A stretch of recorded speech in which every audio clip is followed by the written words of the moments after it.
Nexus Station hummed with the controlled chaos of 100 species trying to coexist in the same physical space, and Ethan Cross had learned to navigate it by being invisible. Not literally.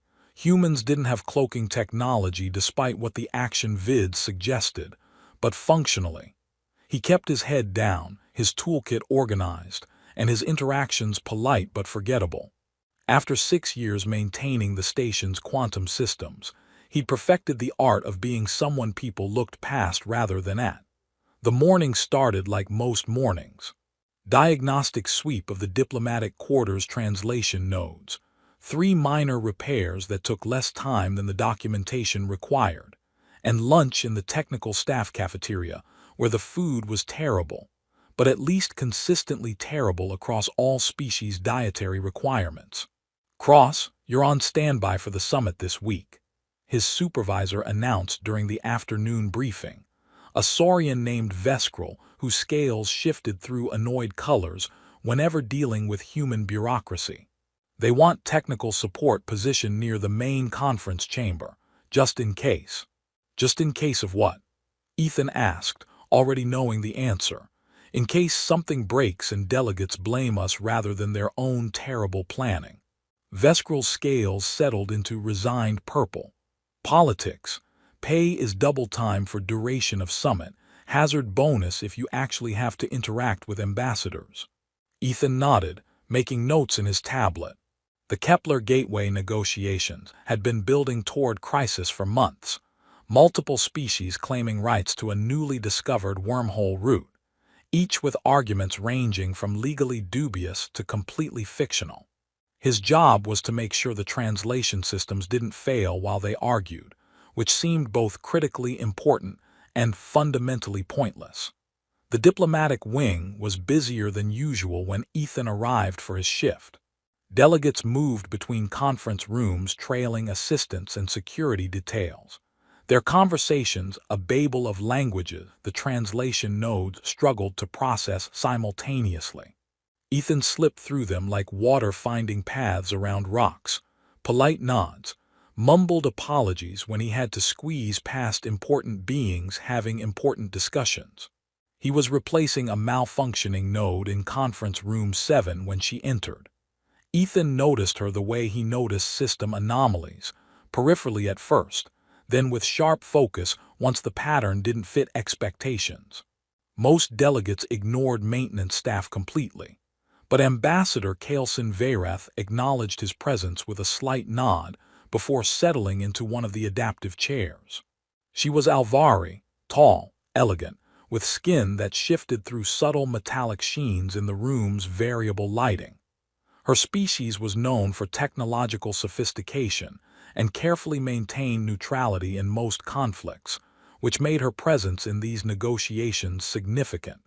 Ethan had read the briefings. Technical staff got abbreviated versions explaining which species had which environmental requirements, and knew she was considered formidable. "The translation node has been unstable?" she asked, her voice carrying harmonics the human ear couldn't fully process but the translation system rendered into precise English.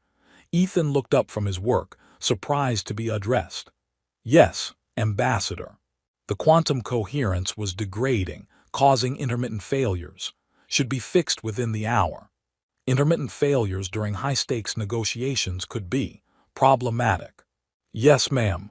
That's why I'm replacing it rather than just recalibrating. Better to eliminate the possibility than patch the symptom." Something shifted in her expression. Approval, maybe, though reading Alvari body language was tricky. "A practical approach. Thank you for your diligence." She returned to her work, and Ethan returned to his, finishing the replacement and logging it in his maintenance records. Just another brief interaction with someone who actually noticed he existed, notable only because it was rare. He had no way of knowing she'd made note of his name, his approach to problem-solving, and his tendency to prioritize long-term solutions over quick fixes. 3 days before the summit, Ethan's routine maintenance sweep flagged something that made his stomach drop. The quantum relay handling secure diplomatic communications showed degraded coherence patterns, Nothing immediately critical, but trending toward catastrophic failure under high-volume load. He pulled the diagnostic logs, ran deeper analysis, and felt that drop turn into full free fall. This wasn't natural degradation. Someone had modified the relay protocols, subtle changes that would look like system aging, until the relay was stressed by simultaneous encrypted transmissions from dozens of species. Then it would fail spectacularly, corrupting communications and probably triggering security protocols that would shut down the entire diplomatic quarter. Perfectly timed, perfectly deniable sabotage. Ethan sat in the maintenance shaft staring at the evidence on his tablet, running through options. Reported officially. Trigger massive security investigation. Delay or destroy the summit. Watch species blame each other while evidence trail went cold. Or fix it quietly. Replace the compromised components, rewrite the protocols, prevent the crisis without anyone knowing it almost happened. The choice wasn't even hard. He spent 18 hours in that maintenance shaft, carefully dismantling the sabotage while documenting everything in his personal logs. He replaced quantum processors, rewrote communication protocols, tested and retested, until he was certain the relay would handle summit traffic without failure. By the time he finished, he was exhausted, filthy, and satisfied. The summit would proceed without manufactured crisis. Nobody would know how close they'd come to disaster. That was fine with Ethan. Recognition wasn't why he fixed things. What he didn't know was that Kaelson Vareth had access to technical maintenance logs as part of her summit preparation. She saw his 18-hour work session, reviewed his documentation, and understood exactly what he'd found and prevented. More importantly, she recognized something the human apparently didn't. Choosing to fix the problem quietly rather than expose it demonstrated priorities her culture valued above almost everything else. The summit began on schedule. Ethan took his assigned position in a monitoring station just off the main conference chamber, a transparent aluminum booth where he could watch proceedings while keeping an eye on technical systems. Every display showed green. The quantum relay was handling traffic perfectly. His preventive maintenance had worked. He settled in to watch diplomacy unfold, expecting to be bored for the next several hours while important beings argued about important things. He had no idea his life was about to change completely, or that the elegant Alvari ambassador currently reviewing her notes had decided he was the key to solving a crisis that had been building for months. Sometimes the most important moments started with routine maintenance and ended with your entire world shifting on its axis. This was going to be one of those times. The conference chamber was designed to accommodate species with incompatible environmental requirements. Atmospheric zones separated by energy fields, seating that adapted to wildly different physiologies, and holographic displays rendering complex data in formats comprehensible to vision processing systems, ranging from ultraviolet to infrared. Ethan watched through his monitoring station's feeds as delegates took positions, each representing interests that conflicted with everyone else's in at least 3 dimensions. The Terran Coalition led with discovery rights. A human exploration vessel had mapped the Kepler Gateway first. The Kresh Imperium countered with territorial proximity. The wormhole's exit point sat within their claimed space. The Saurian Confederacy invoked historical precedent dating back millennia. 3 other species filed claims based on resource contribution, scientific analysis rights, or pure strategic necessity. Ethan monitored the technical systems while half listening to arguments he'd heard variations of for weeks. Everything ran smoothly. Translation nodes processing real-time linguistic conversion, holographic systems rendering spatial data, environmental controls maintaining the delicate atmospheric balance. His overnight work had paid off. The quantum relay was handling peak load without strain. The debates escalated predictably. Alliances formed and dissolved within hours. The Kresh offered the Saurians shared access in exchange for supporting their primary claim. The Terrans proposed neutral administration that everyone immediately recognized as thinly veiled human control. Kaleson remained mostly silent, observing with the kind of focused attention that made other delegates nervous. The breaking point came 6 hours into the session. The Kresh ambassador, a massive being whose species valued directness and strength above diplomacy, stood abruptly. Enough debate. The Kepler Gateway exists within Kresh space. Our claim is absolute. Those who contest should speak now or accept reality. The chamber erupted. Multiple delegates responded simultaneously, translation systems struggling to process overlapping arguments in dozen languages. Environmental controls fluctuated as stress responses triggered atmospheric changes. Ethan's monitoring feeds lit up with warnings, not failures, just normal strain of beings arguing while their life support requirements conflicted.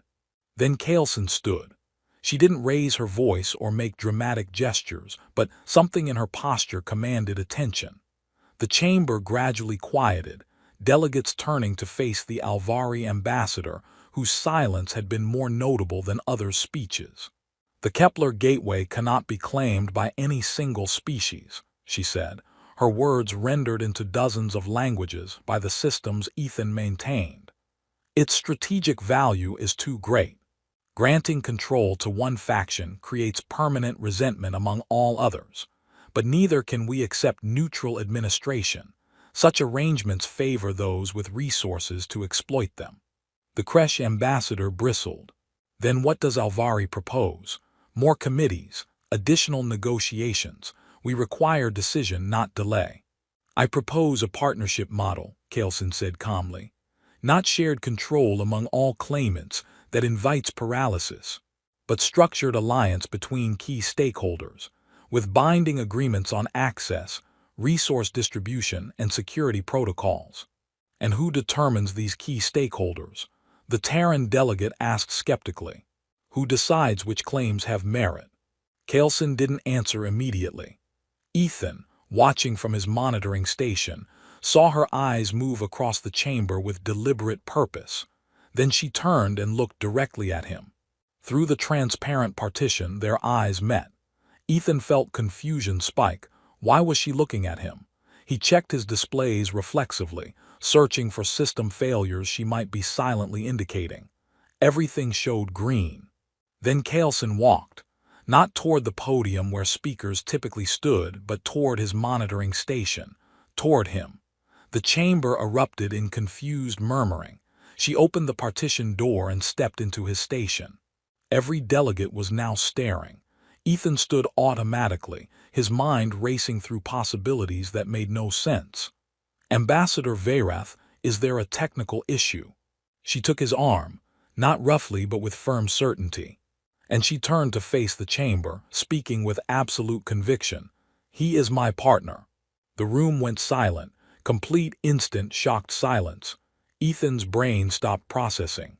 He'd heard the words, the translation was clear, but they didn't fit this context.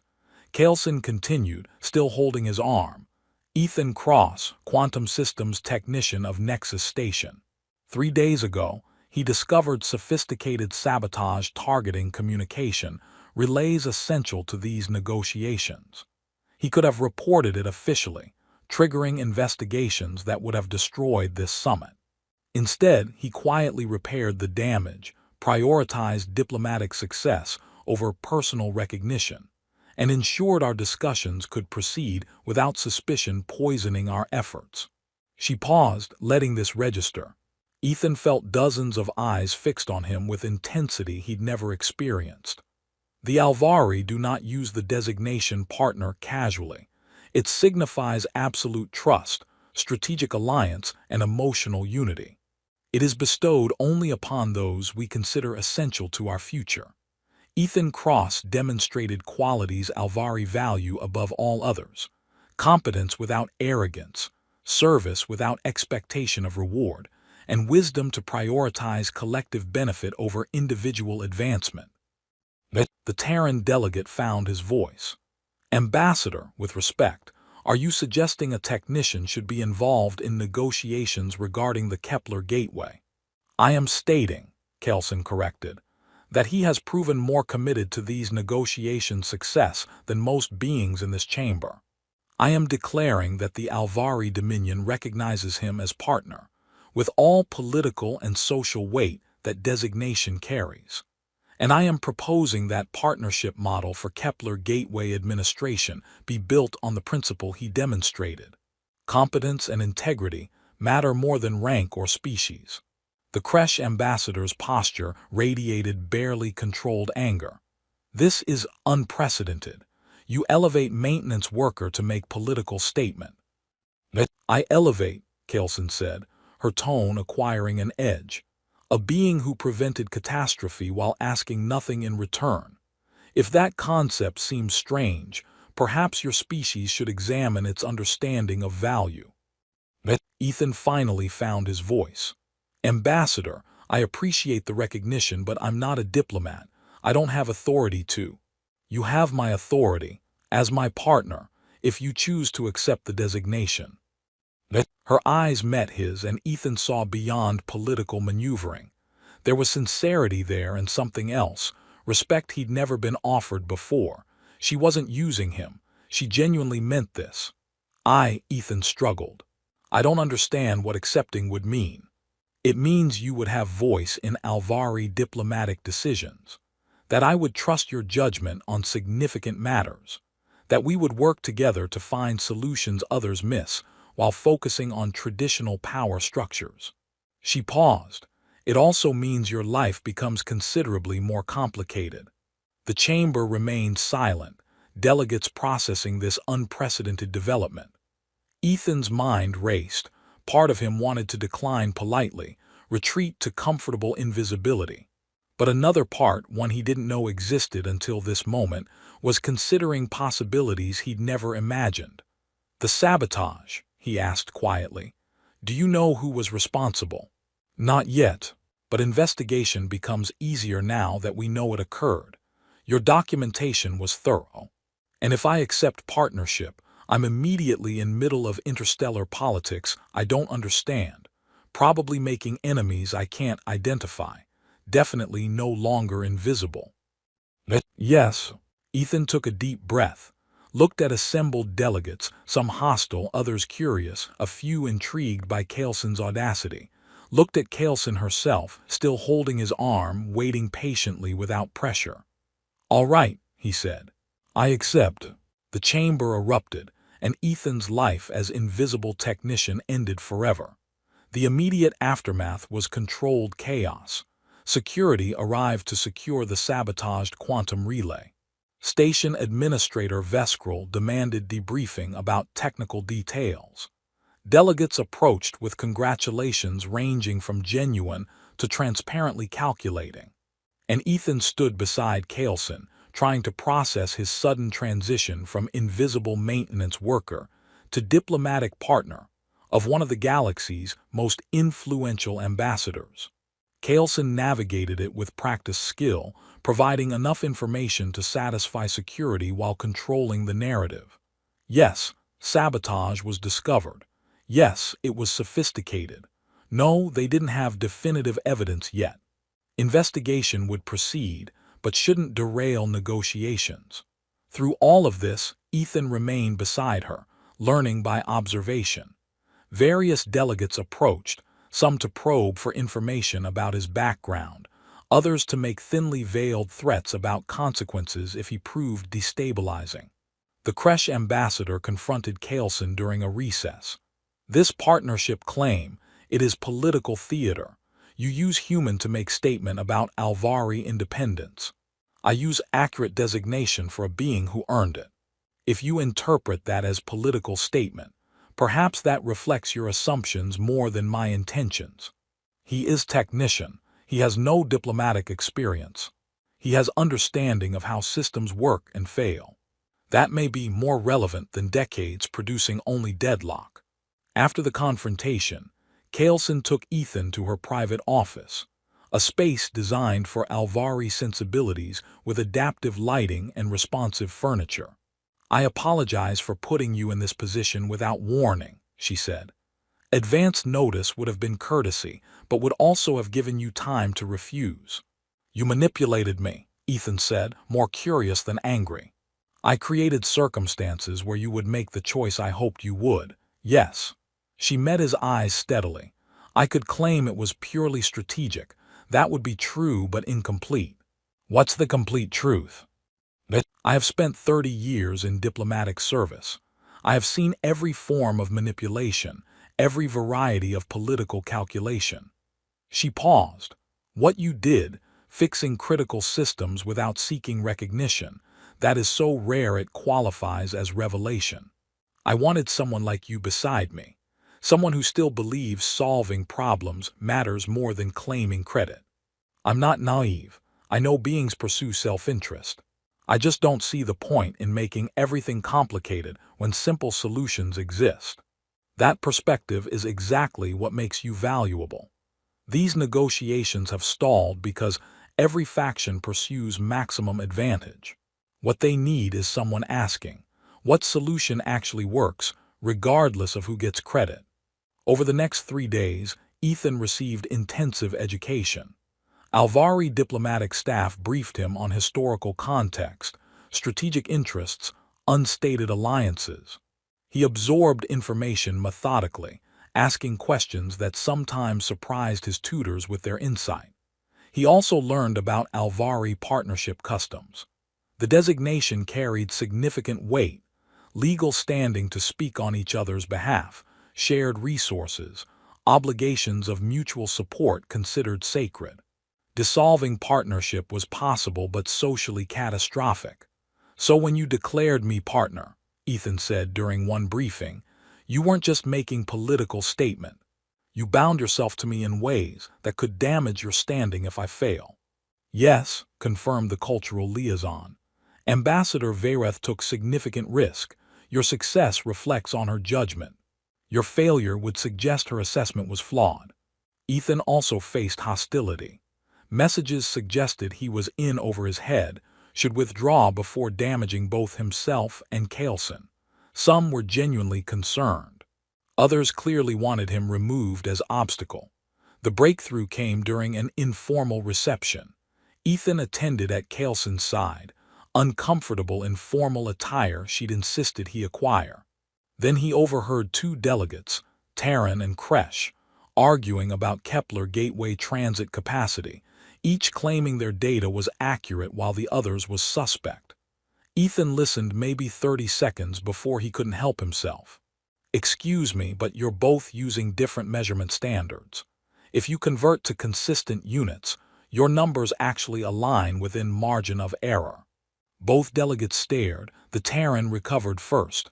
You're the partner, the technician. Yes, and you're arguing about data that agrees if you account for Terran base 10 versus Kresh base 12. Your transit capacity numbers are essentially identical. The Kresh ambassador made a rumbling sound that might be laughter. The human is correct. We waste time arguing numbers supporting same conclusion. Which is? Kaleson asked, appearing with perfect timing. That Kepler Gateway can support significantly more traffic than projections assume, Ethan said. Which means access isn't zero-sum. Multiple species can use it without meaningfully impacting each other. The Terran delegate looked thoughtful. That changes the dispute's nature. If access isn't scarce, then control becomes less critical than coordination, Kaleson finished, which supports partnership model rather than exclusive ownership. Word spread.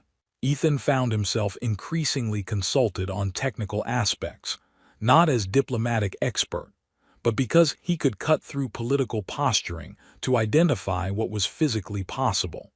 Later, reviewing the day's progress in her office, Kaleson observed, "You're adapting well, better than I anticipated.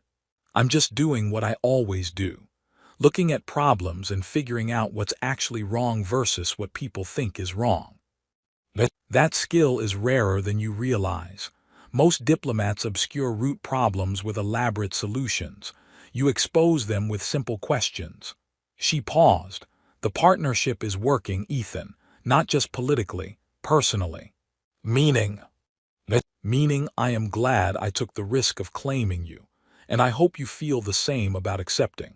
Ethan considered. His life had become complicated in ways he couldn't have imagined. But he was solving problems, contributing to solutions, working beside someone who valued his perspective. Yeah, he said finally. 3 weeks after Kelson's declaration, the Kepler Gateway negotiations approached conclusion. The framework had shifted fundamentally. Instead of exclusive control, discussions focused on partnership structures for shared administration. Ethan had become essential to the process. His technical assessments helped species understand what was feasible versus political posturing. His direct questions cut through circular arguments. And his presence as Kelson's partner gave Alvari unexpected leverage. Not everyone was pleased. The faction responsible for original sabotage, still officially unidentified but increasingly obvious, had shifted tactics. They couldn't derail negotiations through system failures, so they'd target the beings driving progress. The attempt came during a ceremony celebrating preliminary agreements. The venue was a massive chamber designed for thousands of beings across dozens of species. Security was supposed to be absolute. Ethan was standing beside Kelson when he noticed something wrong. Not obviously wrong, just subtle discrepancy in environmental control readings on his tablet. The atmospheric mixture in their zone was shifting. Slowly enough automated systems weren't triggering alarms, but definitively enough someone with his experience recognized intentional manipulation. He ran quick calculations. The change would be lethal to Alvari within 8 minutes. Uncomfortable to humans sooner but not immediately dangerous. Targeted assassination disguised as system malfunction. Ethan had maybe 30 seconds to decide. Calling security would create panic. Trying to fix it remotely might not work fast enough. Warning Kelson meant admitting he'd been monitoring systems instead of paying attention. He chose directly. "Ambassador," he said quietly, interrupting her conversation, "we need to leave this platform now." Kelson read his expression, turned to her companion. "Please excuse us. Technical matter requiring immediate attention." They moved toward the exit, Ethan guiding Kelson while trying not to create obvious alarm. Other Alvari followed, trained to support their ambassador, trusting Ethan's partnership designation. They were halfway out when environmental controls failed catastrophically. Not slow poisoning, but complete collapse, sending toxic atmosphere flooding into multiple zones. Alarms shrieked, emergency protocols activated, thousands of beings surged toward exits. Ethan grabbed Kelson's arm, pulling her toward an emergency corridor he knew from technical work. Other Alvari followed, trusting his lead as chaos erupted. They reached the corridor just as the main chamber's atmosphere became actively hostile. Station security locked down the chamber. Emergency teams deployed countermeasures. Medical personnel treated hundreds of beings suffering exposure. Casualties could have been catastrophic, would have been if Ethan hadn't noticed and gotten the Alvari delegation to safety. In the secure medical bay afterward, Kelson sat with Ethan, uninjured but shaken in ways he'd never seen. "You saved my life," she said quietly, "saved all of us. I noticed a problem and responded. That's what I do." "Ethan?" She looked at him with those metallic eyes, something raw in her expression. "You could have evacuated yourself. Instead, you ensured our safety first. You're my partner, that means something." "Yes," Kelson said softly, "it does." Investigation moved quickly with actual evidence. Sabotage traced to coalition opposed to partnership model. Saboteurs were arrested.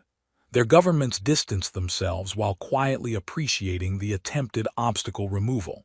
But the Kepler Gateway Agreement proceeded. The attack strengthened support. Nothing builds alliances like surviving attempted murder together. Final agreement established multi-species administration with representation based on contribution, oversight preventing single-faction control, and technical standards Ethan helped design. During the signing ceremony, In much more secure venue with environmental systems Ethan personally verified, Caleson addressed assembled delegates. This agreement exists because beings chose cooperation over conflict, because technical reality shaped political possibility, and because one human technician demonstrated that competence and integrity matter more than rank or species. My partner, Ethan Cross, changed these negotiations through simple commitment to solving problems rather than claiming credit. She turned to him. Partnership signifies absolute trust, strategic alliance, and emotional unity. 3 weeks ago, I claimed this designation for Ethan Cross based on his actions. Today, having worked beside him, having trusted him with my life and my people's future, I confirm that claim. He is my partner, and I am honored to stand beside him. The agreement activated. Kepler Gateway entered shared administration. It wasn't perfect, but it worked. Later in Caleson's office, they reviewed what they'd accomplished. What happens now? Ethan asked. The gateway is resolved. Do partnerships dissolve once their purpose is fulfilled? Some do, when formed for specific purposes and both parties wish to return to previous status. She paused. But others continue, evolving as circumstances change. The question is whether both partners wish to continue. Do you? I find that working with you has made me more effective than I've been in years. You see solutions I miss, ask questions I wouldn't raise, approach problems without assumptions limiting diplomatic thinking. Practically, continuing serves Alvari interests. That's the practical answer. What's the personal one? Personally, I have worked with hundreds of diplomats across dozens of species. Most are competent, many brilliant, some genuinely committed. But I have never worked with anyone quite like you, someone who fixes broken things because they're broken, who values function over recognition, who treats partnership as genuine commitment rather than convenient alliance. She paused. I would like to continue working beside you, Ethan Cross, not because protocol demands it, but because I choose to. Ethan considered. His life had changed completely. He was involved in interstellar politics, recognized across species, bearing responsibilities he never sought. It was exhausting and occasionally terrifying. It was also the most meaningful thing he'd ever done. I choose to continue too, he said. Though I should warn you, I still don't understand diplomatic protocol. I'm going to keep asking embarrassing questions, and I'll probably cause incidents by being too direct. I would expect nothing less from my partner. 6 months later, Ethan had established himself as permanent fixture in Alvari diplomatic efforts, not as traditional diplomat, but as technical advisor and partner to Ambassador Veyrath. They'd worked on 3 additional major negotiations, and their partnership had become model studied by other diplomatic corps. During quiet evening reviewing preparations for trade negotiations, Caleson made an observation. When I first claimed you as partner, many in Alvari diplomatic corps questioned my judgment. Some thought I was reckless, others that I was making political statement at expense of effectiveness. And now they argue about which gets to work with you when I'm unavailable. You've become rather popular among my people. I'm still just fixing broken things. Politics instead of quantum relays, same principle. Perhaps you've always been doing exactly this, seeing what's broken, understanding why, having wisdom to fix root causes rather than symptoms. The scale changed, but the skill was always there. Ethan thought about the invisible technician he was, working alone, content with small satisfactions. Thought about who he'd become, still fixing things but now on scales affecting billions. You changed my life, he said to Caleson. That day you grabbed my arm and told everyone I was your partner. Everything changed. Yes, for both of us. I gained partner whose perspective challenges and improves my work. You gained purpose worthy of your capabilities. We gained each other, allies, colleagues, friends. Is that what we are, friends? Among other things, partnership encompasses many forms of connection, important ones. And Ethan understood what started as political strategy had evolved into something neither knew how to name. Not romance, species differences complicated that, but something deeper than professional alliance, more meaningful than convenient cooperation. They were partners, in all the ways that mattered. The story closed with them returning to work, reviewing technical specifications, occasionally laughing at Ethan's terrible Alvari pronunciation, building solutions benefiting beings they'd never meet. An invisible technician became visible not because he sought recognition, but because someone saw value in his quiet competence and chose to honor it publicly. She gained partner who helped reshape diplomatic possibilities. He gained life he never knew he wanted, working beside someone who valued him for exactly who he'd always been, just someone who fixed broken things. Now he fixed them on galactic scale. So, viene una tarjeta hoy, una tarjeta mañana y una tarjeta el domingo. So, son ilimitados, vaya. So, si quieres misa lo abro, güey, como tú veas. O lo guardo. Pero eso ya lo decimos cuando llegamos al carro. Güey, pero te dijo que fueras a ver al de la cicatriz, no a comprar merca. No, Misa quería ver Invencible, güey. No se escuche cuánto salió, Simón S.I. y ábrelo. A rato. Fueron 30 varos, güey. Hábleme a mí. ¿Cómo?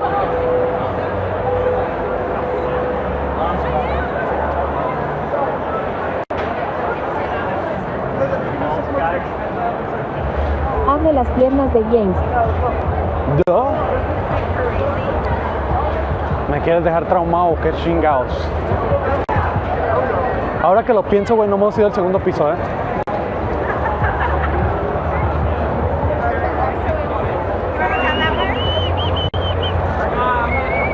Hable las piernas de James.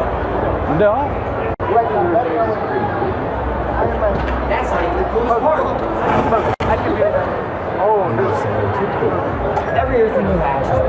Mames como tu segundo piso. Está enorme. Y el lugar también. ¿Hay segundo piso, güey? Wolverine tiene cicatrices. Pero tienen que ser cicatrices visibles.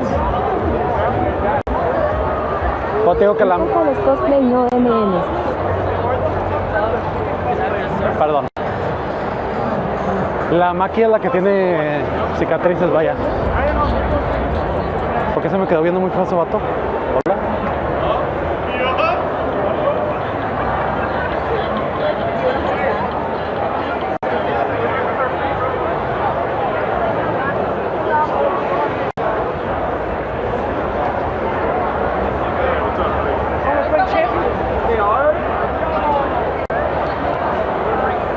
De hecho, Kakashi tiene una cicatriz y por eso el parche.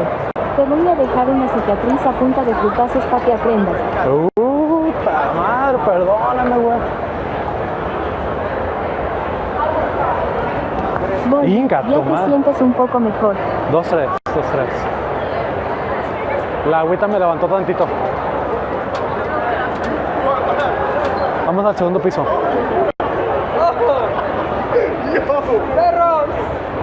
Gemini quiere 5 minutos de time out, ¿o qué? Deja en paz a Gemini, por favor. Déjala en paz, Mesa.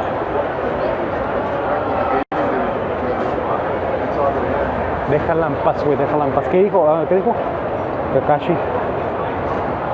Nada, déjala en paz. No hay pedo.